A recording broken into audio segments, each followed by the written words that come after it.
Easy as that. Hey y'all, I wanted to tell you about this cordless chainsaw I just got. It's got a 6-inch bar on it. It's got a steel blade and a 21 volt 2 amp hour battery.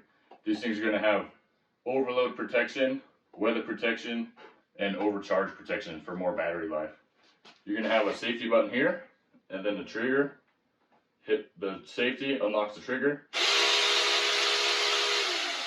You're good to go. This is going to come with 2 batteries, right? And also, for you tool guys, the Makita battery fits right in there. If you're an outdoorsman, a wood carver, or anybody else that might need to chop something up, this is the one for you.